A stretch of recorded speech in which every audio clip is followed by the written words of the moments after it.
السلام علیکم ورحمۃ اللہ وبرکاتہ۔ الحمد للہ رب العالمین والعاقبۃ للمتقین، الصلاۃ والسلام علی رسولہ الکریم وعلی آلہ وصحبہ اجمعین، اما بعد۔ محترم و مکرم ناظرین اکرام، میں آپ کا دینی بھائی عمران احمد سلفی، آپ سب کا استقبال ہے ہمارے اس آن لائن کورس نماز نبوی صلی اللہ علیہ وسلم اور نمازیوں کی بعض غلطیاں۔ ناظرین، الحمدللہ ابھی تک کے ایپیسوڈز میں آپ کے سامنے نماز کے متعلق قریب مکمل احکام و مسائل بیان کیے گئے، الگ الگ نمازوں کے طریقے بیان کیے گئے، اور ایسے ہی نماز کا طریقہ بھی آپ کے سامنے بیان کیا گیا اور نماز میں ہونے والی غلطیوں کا بھی تذکرہ کیا گیا۔ وعدے کے مطابق آج ہم آپ کے سامنے انشاءاللہ نماز کا پریکٹیکل طریقہ یعنی عملی مشق نماز کے تعلق سے آپ کے سامنے پیش کیا جائے گا۔ اللہ سے دعا کریں کہ اللہ رب العالمین ہم سب کو خیر و خوبی سے نبی اکرم صلی اللہ علیہ وسلم کی نماز سیکھنے کی توفیق عطا فرمائے، آمین۔ ناظرین، سب سے پہلے اس بات کو یاد رکھیں کہ نماز سے پہلے ہمارے لیے طہارت ضروری ہے، اور طہارت میں ہمیں کیا کرنا ہے؟ وضو کا اہتمام کرنا ہے، وضو کا اہتمام کرنا ہے۔ سنت کے طریقے کے مطابق وضو کیجئے، اس کے بعد آپ مسجد آئیے نماز کے لیے۔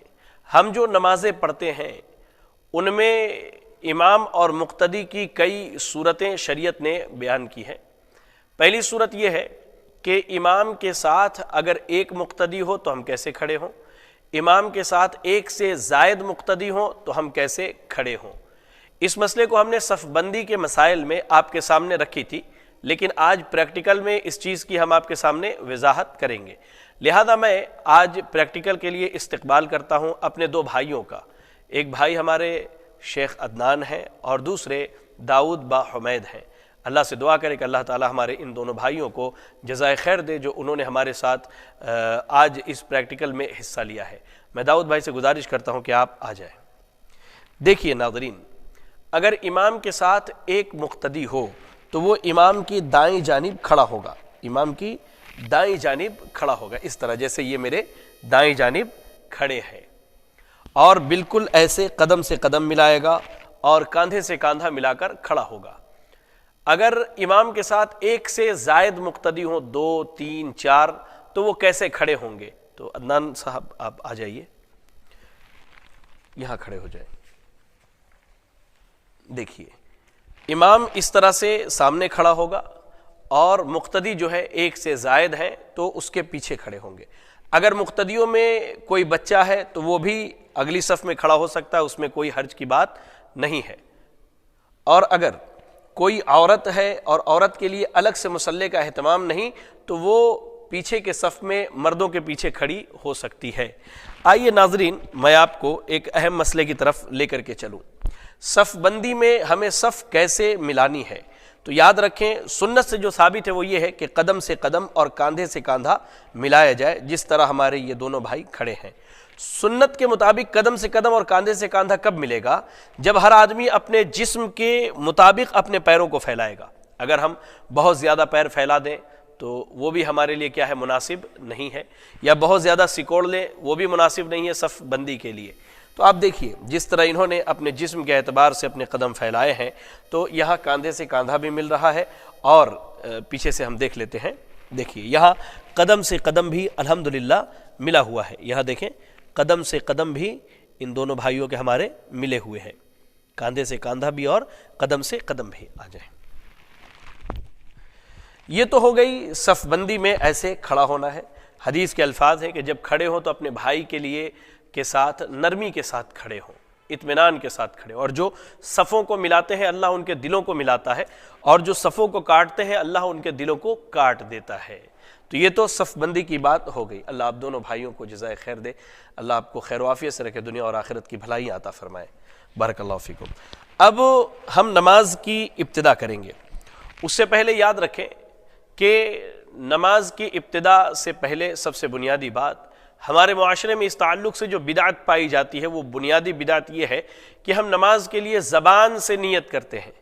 میں نیت کرتا ہوں 4 رکعت فرض نماز کی، بوقت ظہر اور منہ میرا قبلہ شریف کی طرف، یا اس طرح کے جو الفاظ کہے جاتے ہیں، تو یہ سنت سے ثابت نہیں، مروجہ بدعات میں سے ایک بہت بڑی بدعت ہے جس سے ہمیں اور آپ کو بچنے کی ضرورت ہے۔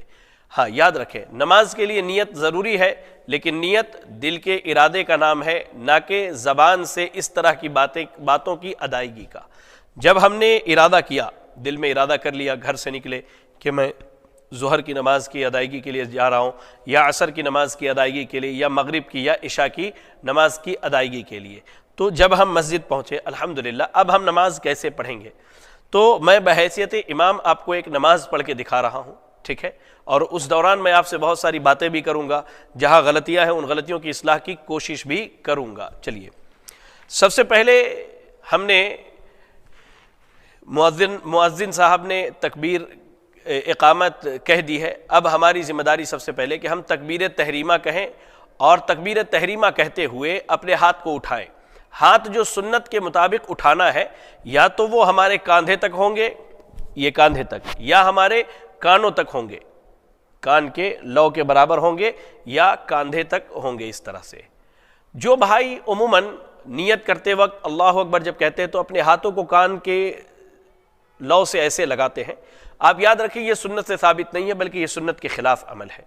سنت سے ثابت عمل کیا ہے کہ ہم یا تو کاندھے تک اٹھائیں یا کان کے لو تک اٹھائیں، لیکن انگلی کو اس طرح سے انگلی سے اس طرح سے کان کو نہ چھوئے، نہ ٹچ کرے۔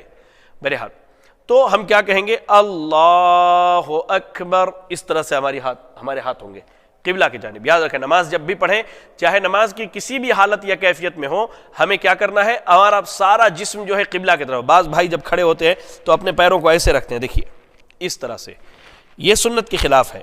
سنت یہ ہے کہ تمام اعضاء قبلے کی طرف ایسے ہوں گے۔ ہم نے جب تکبیر کہنا ہے تو اللہ اکبر، ایسے ہاتھ اٹھایا اور ہم نے نیت باندھ لیا۔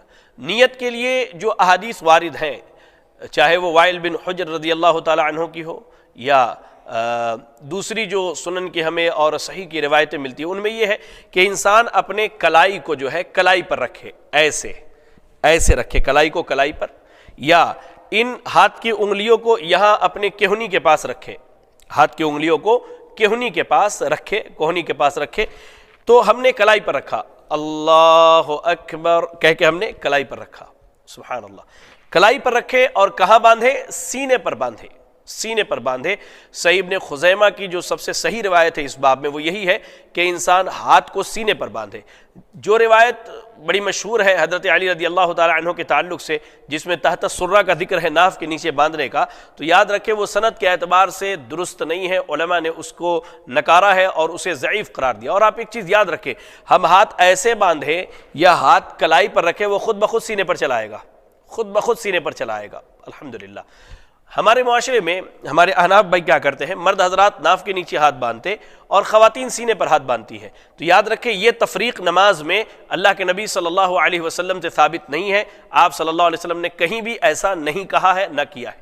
ہم نے جب نیت باندھ لی تو اب ہماری ذمہ داری کیا ہے؟ ہم سینے پر ہاتھ رکھے، بالکل ایک دم یہاں پر بھی نہیں اور بالکل اس طرح چھوڑ کر کے بھی نہیں، بلکہ درمیان میں سینے پر ہاتھ رکھے۔ اب ہم نیت کی دعا پڑھیں گے، جو دعائیں عام طور سے مشہور ہے، اور جیسے ہی ہم نیت باندھیں تکبیر تحریمہ کہہ کے، ہماری نگاہ کہاں ہوگی؟ ہمارے سجدے کی جگہ پر، سجدے کی جگہ پر۔ آنکھ کھلی ہوئی ہونی چاہیے۔ بعض بھائی آنکھوں کو ایسے بند کر لیتے ہیں اور کبھی سر آسمان کی طرف اٹھایا، کبھی ادھر، کبھی ایسے جھوم رہے، نہیں۔ نماز میں خشوع خضوع اختیار کیجیے۔ ہم اللہ کے سامنے کھڑے، احکم الحاکمین کے سامنے کھڑے، بالکل نگاہ ہماری سجدے کی جگہ پر، ہم نے ایسے نیت باندھ لیا اور اس طرح سے اپنے ہاتھ کو مضبوطی سے پکڑ لیا۔ اب ہم دعا پڑھیں گے، جو مشہور دعائیں ہیں، جیسے مثال کے طور پر سبحانک اللہم وبحمدک وتبارک اسمک وتعالی جدک ولا الہ غیرک، یا وہ جو دعا مشہور ہے اللہم باعد بینی وبین خطایایا کما بعدت بین المشرق والمغرب الی آخر الحدیث۔ نیت کی دعا اب ہم نے پڑھ لی۔ اب ہماری ذمہ داری ہے کہ ہم اعوذ باللہ من الشیطان الرجیم بسم اللہ الرحمن الرحیم پڑھیں، یا اعوذ باللہ من الشیطان الرجیم من حمزہ ونفخہ ونفثہ بسم اللہ الرحمن الرحیم۔ تعوذ اور تسمیہ کے بعد ہم قرآن مجید کی تلاوت شروع کریں گے، اور شروع کہاں سے کریں گے؟ سورۃ الفاتحہ سے۔ نماز میں سورۃ الفاتحہ پڑھنا یہ امام اور مقتدی دونوں کے لیے واجب ہے۔ سری نمازوں میں امت کا اس بات پر اتفاق ہے کہ امام اور مقتدی دونوں سورۃ الفاتحہ پڑھیں گے۔ جہری نمازوں کے تعلق سے اختلاف ہے۔ نماز کے طریقے میں نے سورۃ الفاتحہ کے متعلق مکمل گفتگو کی ہے، اور وہ یہ ہے کہ ہم سری پڑھیں یا جہری پڑھیں، امام اور مقتدی دونوں کے لیے واجب ہے کہ وہ سورۃ الفاتحہ پڑھیں۔ ہم نے سورۃ الفاتحہ کی تلاوت شروع کی۔ بعض بھائی بڑی تیز رفتاری سے پڑھتے ہیں، الحمدللہ رب العالمین الرحمن الرحیم مالک یوم الدین ایاک نعبد و ایاک نستعین، نہیں، یہ نبی کا طریقہ نہیں ہے۔ نبی صلی اللہ علیہ وسلم کا طریقہ کیا؟ آپ اطمینان سے ٹھہر ٹھہر کے پڑھتے، الحمدللہ رب العالمین الرحمن الرحیم، ٹھہر ٹھہر کے آرام سے پڑھیں۔ سورۃ الفاتحہ ہم نے پڑھ لیا، امام کہتے ہیں غیر المغضوب علیہم ولا الضالین، پیچھے سے ہمارے بعض بھائی جو مقتدی ہیں امام سے پہلے آمین کہہ دیتے ہیں، نہیں، امام جب آمین کہے تب آپ آمین کہیے، امام جب آمین کہے تب آمین کہیے، اقتداء امام کی کرنی ہے، اس سے آگے نہیں بڑھنا ہے۔ امام نے کہا آمین تو آپ اس کے ساتھ آمین کہیے۔ اس کے بعد اب پھر سے بسم اللہ الرحمن الرحیم پڑھ کر کے ایک سورت کی تلاوت کرنی ہے۔ اب چاہے وہ آپ بڑی سورت پڑھیں یا مختصر سورت پڑھیں۔ سورت مثال کے طور پہ ہم نے قل هو اللہ احد لے لیا، بسم اللہ الرحمن الرحیم قل هو اللہ احد ہم نے پڑھ لیا۔ سورت کی تلاوت کے بعد اب باری ہے رکوع میں جانے کی۔ رکوع میں جانے کا طریقہ کیا ہے؟ اللہ اکبر کہتے ہوئے رفع الیدین کریں گے، اور ہاتھ کاندھے تک یا کان تک جائے گا، اور ہم بالکل رکوع میں بڑے اطمینان سے رکوع میں جائیں گے۔ رکوع میں جب ہم جائیں تو ہماری یہ دونوں ہاتھ جو ہے بالکل گھٹنے پر مضبوط ہوں گے، اور یہ ہاتھ سیدھا ہوگا۔ بعض بھائی بہت بالکل ایسے جھک جاتے ہیں رکوع میں، بعض بھائیوں کو دیکھا ایسے رکوع کرتے ہوئے، نہیں، اللہ کے نبی صلی اللہ علیہ وسلم جب رکوع کرتے تو آپ کا یہ ہاتھ جو ہے کمان کی رسی کی طرح، کمان کے ڈوری کی طرح ٹائٹ ہوتا ہے اسے بالکل، اور یہ پیٹھ جو ہے ہماری بالکل سیدھی ہو، اور سر پیٹھ کے برابر ہو، نہ بالکل ایسے ہو اور نہ ہی بالکل ایسے ہو، یہ بالکل برابر۔ رکوع میں جانے کے بعد رکوع کی جو معروف دعائیں ہیں ان میں سے کوئی بھی دعا کم از کم 3 مرتبہ، سبحان ربی العظیم، سبحان ربی العظیم، سبحان ربی العظیم۔ اب رکوع سے اٹھنے کی باری ہے، سمع اللہ لمن حمدہ، سمع اللہ لمن حمدہ کہتے ہوئے رفع الیدین کرے، یا کہنے کے بعد رفع الیدین کرے۔ سمع اللہ لمن حمدہ امام اور مقتدی دونوں کہیں گے۔ ہمارے یہاں معروف کیا ہے کہ امام سمع اللہ لمن حمدہ کہتا ہے اور مقتدی ربنا ولک الحمد حمدا کثیرا طیبا مبارکا فی پڑھتے نہیں، امام اور مقتدی دونوں سمع اللہ لمن حمدہ اور ربنا ولک الحمد حمدا کثیرا طیبا مبارکا فی۔ ہم نے پڑھ لی دعا، رکوع سے اٹھنے کے بعد کی دعا، اطمینان سے ایک دم کھڑے ہو جائیے، بالکل طمانینت کے ساتھ، سکون کے ساتھ۔ نماز دراصل سکون کا نام ہے۔ اب ہمیں سجدے میں جانا ہے۔ سجدے میں جاتے وقت پہلے ہاتھ رکھیں یا پہلے گھٹنے رکھیں، تو صحیح اور راجح قول کے مطابق اور دلائل کی مضبوطی کے اعتبار سے پہلے ہاتھ رکھنا ہے، اس کے بعد گھٹنوں کو رکھنا ہے۔ اب سجدے میں جانا ہے تو ہم رکوع سے اٹھ کے ہم نے رفع الیدین کے لیے اب سجدے میں جانا ہے تو کیا کہیں گے؟ اللہ اکبر کہتے ہوئے اب ہم سجدے میں جب ایسے گئے تو پہلے ہاتھ رکھا، پھر ہم نے پیر کو رکھا۔ اللہ کے نبی صلی اللہ علیہ وسلم کہتے ہیں مجھے حکم دیا گیا ہے 7 اعضاء پر سجدے کروں۔ 7 اعضاء میں ایک اعضاء چہرہ جس میں پیشانی اور ناک شامل ہے، پھر اس کے بعد یہ 2 ہاتھ، پھر یہ 2 گھٹنے، اور پھر پیر پیچھے کے۔ سجدے میں گئے ہم بڑے اطمینان سے، اس طرح سے ہم نے پیشانی کو اور اپنے ناک کو لگایا اور پیر کے پچھلے حصے کو ملا لیا۔ آپ دیکھ سکتے ہیں اس طرح سے پیر کو ہم نے ملا لیا۔ سجدے میں یاد رکھیں زمین پر بالکل ہاتھ کو ایسے نہیں پھیلانا ہے، اللہ کے نبی صلی اللہ علیہ وسلم نے اس سے منع کیا ہے، اور نہ ہی بالکل ایسے پہلو میں لگا کے رکھنا ہے، نہیں، بلکہ ہاتھ کشادہ ہو، اگر جگہ زیادہ ہے تو، جگہ کم ہے تو پہلو سے ہٹا کر کے رکھیں، لیکن کیا ہے پہلو میں نہ سٹائیں یا زمین پر اس طرح سے نہ بچھائیں۔ سجدے میں جانے کے بعد اب ہم سجدے کی دعا پڑھیں گے، سبحان ربی الاعلیٰ، سبحان ربی الاعلیٰ، سبحان ربی الاعلیٰ۔ اس کے علاوہ جو دوسری دعائیں ثابت ہیں وہ بھی پڑھ سکتے ہیں انشاءاللہ۔ سجدے میں دعا کرنی چاہیے، عربی زبان میں آپ کو دعائیں یاد ہے تو آپ کثرت سے دعا کر سکتے ہیں۔ اب سجدے سے اٹھنا ہے، اللہ اکبر۔ اٹھنے کے بعد ہم کیسے بیٹھیں گے؟ تو آپ دیکھیے ہمارا جو بایاں پیر ہے، یہ جو بایاں پیر ہے، یہ جو بایاں پیر ہے، اس پیر کو ہم ایسے زمین پر بچھائیں گے، دیکھیے اس طرح سے بچھا کر، اور اس پیر کو کھڑا رکھیں گے اور اس پر بیٹھیں گے ایسے۔ یہ طریقہ سجدے کا اور سجدے میں جانے اور سجدے سے اٹھنے کا مرد عورت سب کے لیے، اس میں کوئی فرق نہیں۔ سجدے سے اٹھنے کے بعد ہمارا بایاں ہاتھ بائیں ران پر گھٹنے کے پاس، دایاں ہاتھ دائیں ران پر گھٹنے کے پاس ہوگا، اور یہ اس ہاتھ کو کیا کریں گے ہم بالکل ایسے بچھا دیں گے۔ اب سجدے سے اٹھنے کے بعد جو دعائیں ثابت ہے ان دعاؤں میں جیسے رب اغفر لی رب اغفر لی رب اغفر لی 3 مرتبہ پڑھیں، اطمینان سے بیٹھے ایک دم سکون سے، دعا پڑھنے کے بعد پھر اللہ اکبر کہتے ہوئے سجدے میں جائیں، وہی اعمال کریں جو اس سے پہلے ہم نے سجدہ میں کیا ہے۔ اب پھر اٹھنا ہے۔ بعض بھائی کیا کرتے اٹھتے وقت اللہ اکبر اٹھ جاتے، نہیں، سنت کیا ہے، آپ سجدے سے جب اٹھے، چاہے وہ پہلا سجدہ ہو، دوسرا ہو، تیسرا یا چوتھی رکعت کا، تو اللہ اکبر اٹھ کر تھوڑی دیر بیٹھیں یہاں تک کہ تمام ہڈیاں اپنی جگہ پر آ جائیں۔ اللہ کے نبی صلی اللہ علیہ وسلم کے تعلق سے صحابہ اکرام بیان کرتے ہیں کہ آپ اتنی دیر بیٹھتے تھے ہمیں یہ لگتا کہ آپ بھول گئے ہیں کہ آپ کو اٹھنا ہے۔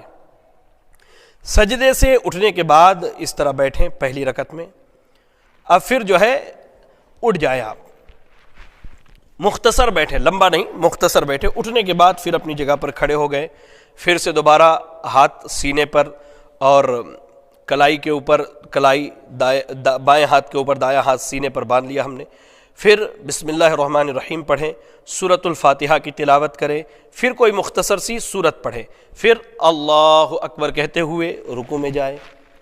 رکوع کا جو طریقہ آپ کو بتلائے گا بالکل ویسے ہی رکوع کریں، اعتدال کے ساتھ، اطمینان کے ساتھ، سکون کے ساتھ دعا پڑھیں رکوع کی، پھر اٹھیں، سمع اللہ لمن حمدہ ربنا ولک الحمد حمدا کثیرا طیبا مبارکا فیہ، ٹھیک ہے۔ اس کے بعد اب ہمیں سجدے میں جانا ہے، تو ہم اللہ اکبر کہتے ہوئے کیا ہے سجدے میں چلے جائیں۔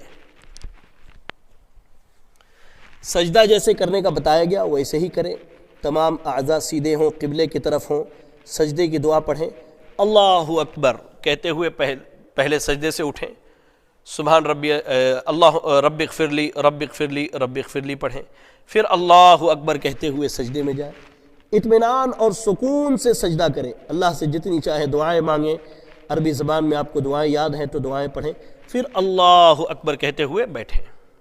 یہ دوسری رکعت ہماری ہے۔ اب یہ دوسری رکعت اگر فجر کی ہے تو ہماری آخری رکعت ہوگی وہ، اگر مغرب کی ہے تو اس کے بعد 1 رکعت پڑھنی ہے، اور اگر ظہر عصر یا عشاء کی ہے تو اس کے بعد ہمیں 2 رکعت پڑھنی ہے۔ اللہ کے نبی صلی اللہ علیہ وسلم شروع کی 2 رکعتوں میں سورۃ الفاتحہ کے ساتھ سورت پڑھا کرتے تھے، اور آخر کی 2 رکعتوں میں صرف سورۃ الفاتحہ پڑھا کرتے تھے۔ اگر یہ ہماری آخری رکعت ہے فجر کی، یا ہماری دوسری رکعت ہے مغرب کی، یا ظہر عصر یا عشاء کی، تو یاد رکھیں کہ پہلے تشہد میں اور آخری تشہد میں جب اللہ کے نبی صلی اللہ علیہ وسلم بیٹھتے تو بالکل آپ ایسے بیٹھتے، ہاتھ کو بچھا لیتے اس پر، اور آپ کا ہاتھ یہ دایاں ہاتھ جو ہے اس طرح سے ہوتا، آپ ایسا ان 2 انگلیوں کو ایسے بند کرتے، اور انگوٹھا اور درمیان کی انگلی کو ایسے ملاتے، اور شہادت کی انگلی کھڑی رکھتے، تھوڑا سا اس کو ٹیڑھا کر لیتے ایسے۔ اب ہماری نگاہ جو سجدے کی جگہ پر تھی، اب وہ نگاہ چلی آئے گی انگلی پر، ایسے انگلی کو حرکت دینی ہے، کیسے؟ التحیات للہ والصلوات الطیبات السلام علیک ایہا النبی ورحمۃ اللہ وبرکاتہ، السلام علینا وعلی عباد اللہ الصالحین، اشہد ان لا الہ الا اللہ واشہد ان محمدا عبدہ ورسولہ۔ یہ بعض بھائی یہ کرتے ہیں کہ صرف اشہد ان لا الہ الا اللہ پر انگلی کو حرکت دیتے، پھر اس کو اشہد ان محمد رسول اللہ پہ جھکا لیتے، تو میں نہیں سمجھتا کہ یہ کسی حدیث سے ثابت ہے یا یہ سنت کا عمل ہے۔ سنت یہ ہے کہ مکمل تشہد میں، چاہے آپ پہلے تشہد میں ہو یا آخری تشہد میں ہو، انگلی کو حرکت دیتے رہے۔ اس کے بعد اگر آپ 3 یا 4 رکعت کی نماز پڑھ رہے ہیں تو یہ آپ کا پہلا تشہد ہے، تو آپ چاہے تو اس میں درود شریف بھی پڑھ سکتے ہیں، یا اشہد ان محمد رسول اللہ تک پڑھ کر کے اٹھ سکتے ہیں تکبیر کہہ کے، اور اگر 2 رکعت کی نماز ہے فجر کی تو مکمل دعائیں پڑھنی جو انشاءاللہ میں آپ کو بتا رہا ہوں۔ اب آپ اٹھ گئے، اللہ اکبر، اب ہم تیسری رکعت کے لیے اٹھتے ہیں، چاہے وہ مغرب کی ہو یا عشاء ظہر یا عصر کی ہو، تو رفع الیدین کرنا ہے۔ عبداللہ ابن عباس رضی اللہ تعالیٰ عنہما کہتے ہیں کہ اللہ کے نبی صلی اللہ علیہ وسلم رفع الیدین کرتے اور پھر سے نیت باندھے، اب کیا ہے، اب سورۃ الفاتحہ بسم اللہ پڑھنا ہے، سورۃ الفاتحہ پڑھنی ہے سری آواز میں خاموشی کے ساتھ، ایسا پڑھیں کہ ہمارے زبان اور ہمارے چہرے سے لگے یا ہماری داڑھی وغیرہ کے حرکت سے لگے کہ ہم پڑھ رہے ہیں، جیسے مثال کے طور پہ ایسے اس طرح سے، یہ سنت سے ثابت ہے۔ اس کے بعد اللہ اکبر کہہ کے ہم رکوع میں جائیں، سجدہ کریں۔ 3 رکعت کی نماز ہے تو بیٹھ جائے، آخری تشہد ہے۔ 4 رکعت کی نماز ہے تو پھر اٹھیں گے 1 رکعت کے لیے، اور آخری تشہد میں جب ہم بیٹھیں گے، مثال کے طور پہ ہم سجدے سے اٹھنے کے بعد آخری تشہد میں بیٹھیں، تو آخری تشہد میں ہمیں جس طرح ہم پہلے تشہد میں بیٹھتے ویسے نہیں بیٹھنا ہے، بلکہ ہمارا یہ جو پیر ہے، یہ بایاں پیر جو ہے آپ دیکھ لیجئے دائیں پیر کے نیچے آئے گا، اور ہم جسم کے اس حصے پر بیٹھیں گے اپنے کولہے پر، اس طرح سے یہ ایسے بیٹھیں گے ہم۔ دیکھیں یہ پیر بالکل یہاں سے نکلا ہوا ہوگا، یہ پیر ایسے زمین پر کھڑا ہوگا، اور ہم بالکل ایسے اطمینان سے بیٹھے ہوں گے۔ اب جب ہم بیٹھیں گے تو اس صورت میں پھر جس طرح ہم نے پہلے تشہد میں انگلی کو میں گرہ بنایا تھا اور اس طرح سے اپنی انگلی کو کھڑی رکھی تھی، ہم نے کھڑی رکھیں گے اور کلمات پڑھیں گے، التحیات للہ والصلوات الطیبات السلام علیک ایھا النبی ورحمۃ اللہ وبرکاتہ۔ اس کے بعد تحیات کے بعد درود ابراہیمی پڑھیں گے، اور ہماری نگاہ کہاں ہوگی؟ ہماری انگلی پر ہوگی۔ اللہم صلی علی محمد وعلی آل محمد کما صلیت علی ابراہیم وعلی آل ابراہیم انک حمید مجید۔ اللہم بارک علی محمد وعلی آل محمد کما بارکت علی ابراہیم وعلی آل ابراہیم انک حمید مجید۔ یہ ہو گیا۔ اس کے بعد بھی دعائیں ثابت ہے، جیسے اللہم انی اعوذ بک من عذاب القبر واعوذ بک من فتنة المسیح الدجال واعوذ بک من فتنة المحیا والممات، اللہم انی اعوذ بک من المأثم والمغرم، اللہم انی ظلمت نفسی ظلما کثیرا لا یغفر الذنوب الا انت فاغفر لی مغفرة من عندک وارحمنی انک انت الغفور الرحیم۔ اگر اس کے بعد بھی دعائیں مانگنا چاہے تو دعا پڑھ سکتے ہیں، مثال کے طور پہ اللہم ربنا آتنا فی الدنیا حسنة وفی الآخرة حسنة وقنا عذاب النار، اور جو دیگر دعائیں ہیں، کیونکہ تشہد میں دعا قبول ہوتی ہے۔ اگر ساری دعاؤں سے فارغ ہو گئے تو دائیں طرف السلام علیکم ورحمۃ اللہ، بائیں طرف السلام علیکم ورحمۃ اللہ، یہ ہماری نماز کیا ہے؟ ہو گئی۔ اب امام ہے تو دائیں جانب سے ایسے گھوم کر کے مقتدیوں کی طرف چہرہ کر لے، یا بائیں جانب سے بھی گھوم سکتے ہیں۔ بعض بھائی نماز کے ختم ہوتے ہی اپنے سر پہ اس طرح ہاتھ رکھ کر کے کچھ کلمات پڑھتے ہیں، یہ سنت سے اور صحیح احادیث سے ثابت نہیں ہے۔ بعض بھائی کیا کرتے ہیں، نماز کے فوراً بعد دعا کے لیے ہاتھ اٹھا دیتے ہیں، یہ بھی سنت کے خلاف ہے۔ ہونا یہ چاہیے کہ نماز کے بعد کے جو اذکار ہیں، جیسے نماز ختم ہوتے ہی اللہ اکبر، استغفر اللہ استغفر اللہ استغفر اللہ 3 مرتبہ، اس کے بعد اللہم انت السلام ومنک السلام تبارکت یا ذا الجلال والاکرام، جو دعا ثابت ہے وہ مکمل دعائیں پڑھیں۔ آپ چاہیں تو فرض نماز کے بعد دعا کر سکتے ہیں، لیکن فرض نماز کے بعد اجتماعی دعا کا ثبوت نبی اکرم صلی اللہ علیہ وسلم سے نہیں ملتا ہے۔ انفرادی طور پر اگر دعا کریں تو آپ جتنی دیر چاہیں اللہ تعالیٰ سے دعا کریں، فرض نماز کے بعد دعائیں قبول ہوتی ہے۔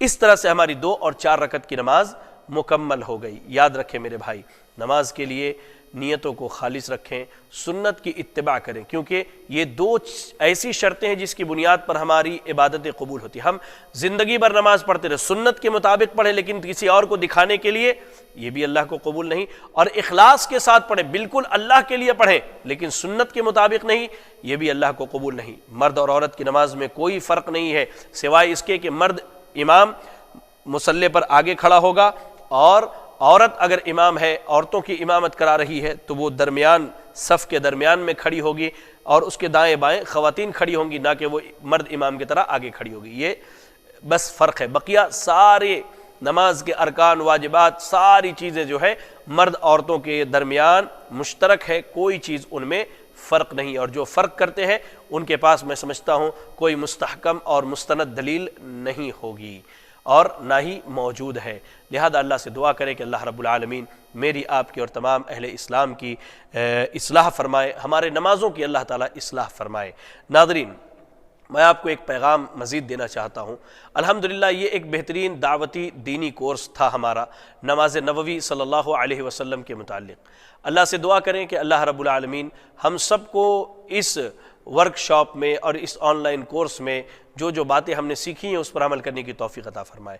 میں شکر گزار ہوں سب سے پہلے اللہ تعالیٰ کا، جس رب کائنات نے مجھ طالب علم کو نماز کے متعلق ایک بہترین کورس آپ تک پہنچانے کی توفیق دی۔ اس کے بعد میں شکر گزار ہوں اپنے بھائی عبد القدیر صاحب کا اور ان کی ٹیم کا جو وے آف سلفیہ کے ذمہ دار ہیں۔ الحمدللہ وہ گاہے بگاہے بہترین کورسز منعقد کرتے رہتے ہیں۔ انہی بہترین کورسوں میں یہ نماز نبوی صلی اللہ علیہ وسلم کا کورس تھا جو وقت کی انتہائی اہم ضرورت تھی۔ آپ سب نے حصہ لیا، اللہ آپ کے اس حصہ داری کو قبول کرے۔ اس کے بعد مزید انشاءاللہ آپ کے سامنے بہترین اور کورسز لائے جائیں گے۔ آپ سب سے گزارش ہے کہ اس میں بڑھ چڑھ کر کے حصہ لیں اور دین کو سیکھیں۔ میں عبد القدیر بھائی کا اور ان کی ٹیم کا بہت بہت شکر گزار ہوں، دی وے آف سلفیہ کا شکر گزار ہوں، اور خصوصاً اپنے عبد السمیع بھائی کا جو ہمارے اس پروگرام کو ٹیلی کاسٹ کرتے ہیں، اور ایسے ہی ہمارے جو دو آج ہمارے شرکاء تھے جناب شیخ عدنان اور جناب داؤد با حمید، میں ان دونوں بھائیوں کا بھی شکر گزار ہوں، اور آپ تمام کا شکر گزار ہوں جو اپنا قیمتی وقت دے کر کے اس پروگرام کو دیکھتے ہیں۔ اللہ سے دعا ہے کہ اللہ رب العالمین مجھے آپ کو اور تمام مسلمانوں کو دین اسلام کی صحیح سمجھ اور فہم عطا فرمائے، آمین۔ وآخر دعوانا ان الحمد للہ رب العالمین۔